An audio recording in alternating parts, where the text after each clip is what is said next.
The NFL draft is way over now, and a bunch of teams went fishing, but the team that ate the most was the team that already had the smoker on.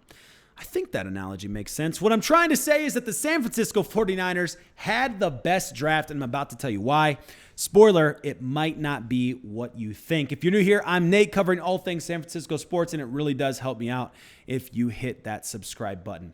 Hey, I got a quick question for you. Where are you watching from? Comment below where you're watching from right now. FTDB wants to know where you're at right now. I want to tell you, I was born and raised in California, like Central California, in that kind of region where you had to make a decision. And I'm going to be a fan of the South, or am I going to be a fan of the North? And you better believe I could not stand the fans of the San Diego Superchuckers. Hated LA sports. So the decision for me was pretty straightforward.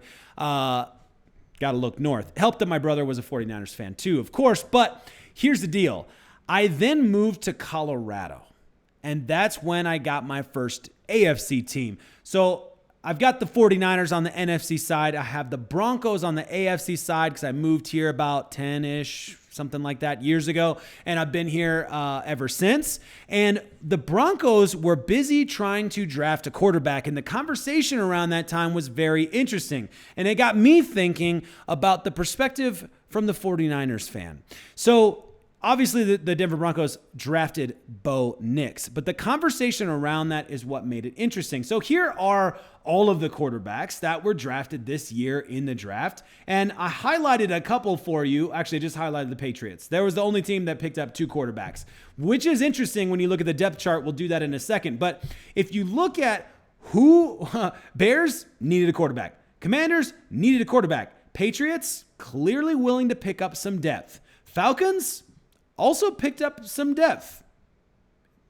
Interesting one. Vikings needed a quarterback. Broncos needed a quarterback. I think you're getting the picture. Now, as we look at these quarterbacks in the depth chart, it shakes up a little bit interestingly. So here's Drake May, of course, also first round. By the way, if you didn't catch this, I don't know. For some reason, it didn't occur to me for a long time. But you had 6 quarterbacks in the first round, and then no quarterbacks until the 5th round. Like Spencer Rattler must have been thinking after pick 12, when Bo Nix was picked up, Spencer must have been like, oh man, guys, it's going to happen in the first round for me, right? Because it's just happening for everybody, all my friends, right? But all of that being said, that is an interesting thing. And I know if I remember correctly, when was the first defensive player even picked up in the draft? Like so far down, very unusual. But listen, Drake May, okay, he and Joe Milton, you could say maybe Drake May is your starting quarterback. I don't really know. We'll see what the Patriots have cooking up over there. But they clearly were willing to be picking up depth. A lot of teams out there looking to pick up depth, including the San Francisco 49ers. Where are we? There you go. Mordecai Tanner, which is an interesting one we'll have to do another video on down the line. But really, in the actual draft, because this is an undrafted free agent, in the actual draft, you have Penix, JJ, Caleb, Jaden Daniels, Michael Pratt. Where are we at here? Bo Nix.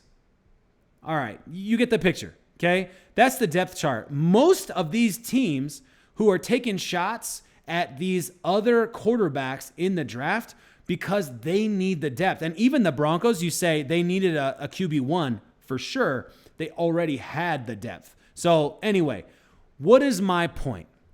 My point is that the reason that the 49ers had the best draft is because they went into it. In my opinion, they were afforded the best opportunity in the draft because they had their QB1. Now, the 49ers, they have their guy. Brock Purdy's the guy. I think he's the guy. Some people question that. We'll get into that more later in the video, but I think he's the guy. And it's fair to say that the 49ers could have drafted a QB as a hedge, and many teams do that. Many teams have done that. But the 49ers are so confident in the current lineup plus undrafted free agent opportunities that they did not pick up a quarterback in the draft, which tells you something about what they think about their current depth on the team. I think that's what allowed them to then go out there and really just pick up quality depth players that build the entire team up as a whole. And you need that because injuries are going to happen.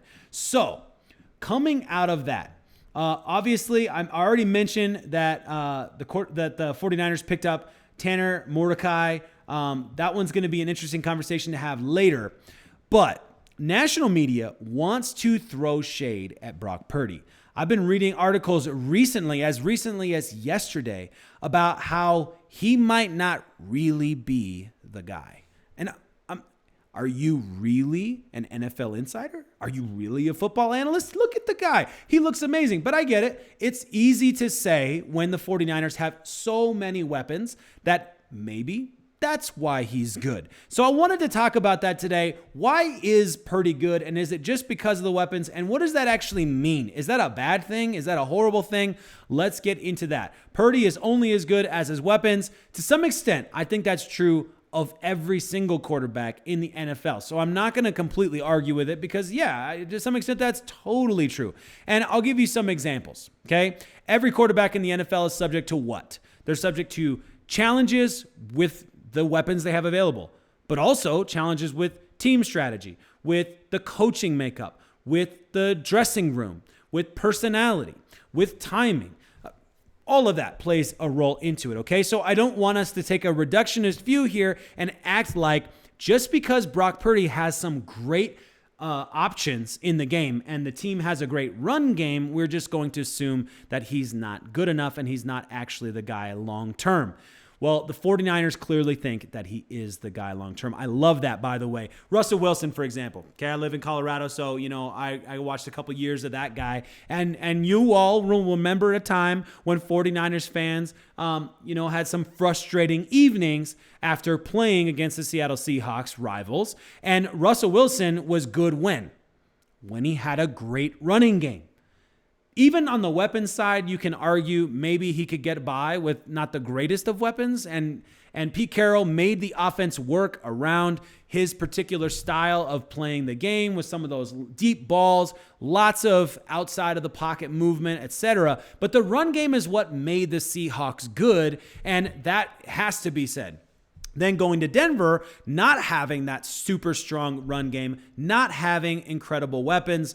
Although his weapons were decent, he was junk 90% of the games. He was trash. He couldn't make it. He couldn't hack it here. I'll give you another example. Joe Flacco, right? Think about Joe Flacco for a second. I'll pull up his stats for you here. Because Joe Flacco is another example of a guy that at times looks like an amazing quarterback. Look at this guy. Look at his yards. Look at his touchdown to interception ratio. Yeah, and then also coincidentally happened with the Broncos. But then, of course, the Jets. Look, this happens to everybody. This happened to Cam Newton. He trailed off a lot earlier than anyone expected. Maybe myself, who might have traded the farm to have him on my fantasy league. But whatever. That's okay. I can come back from that. I have come back from that. I got my fantasy team's doing okay.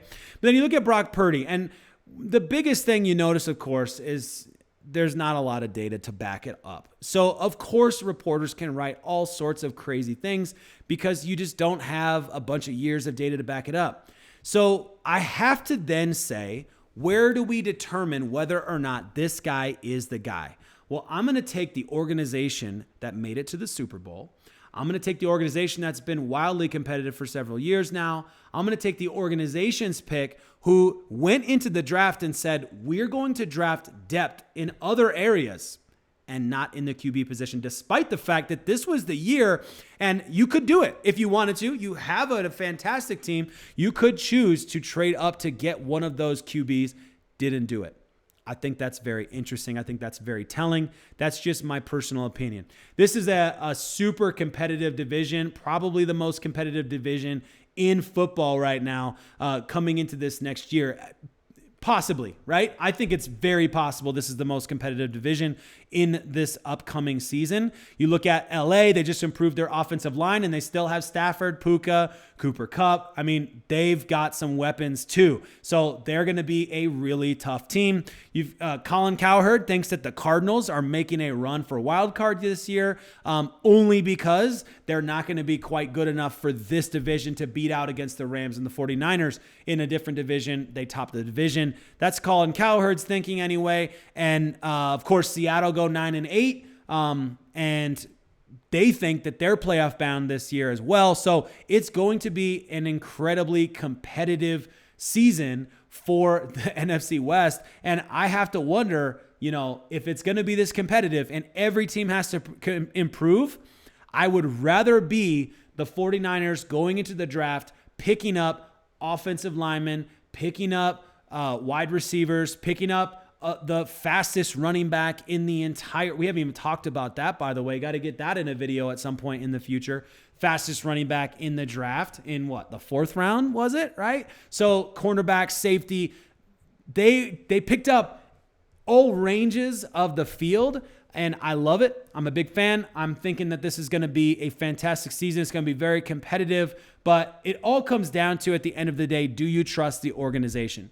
Do you trust Kyle Shanahan, John Lynch to say, this is our guy, he's the guy, and we're also going to get him great depth, great weapons. It's going to be a great season. And one slight positive I'll throw out here that I should have mentioned earlier in the video also is Brock Purdy, if, okay, let's just say for a second that he's only as good as he is because of the amazing weapons and the great running game, etc.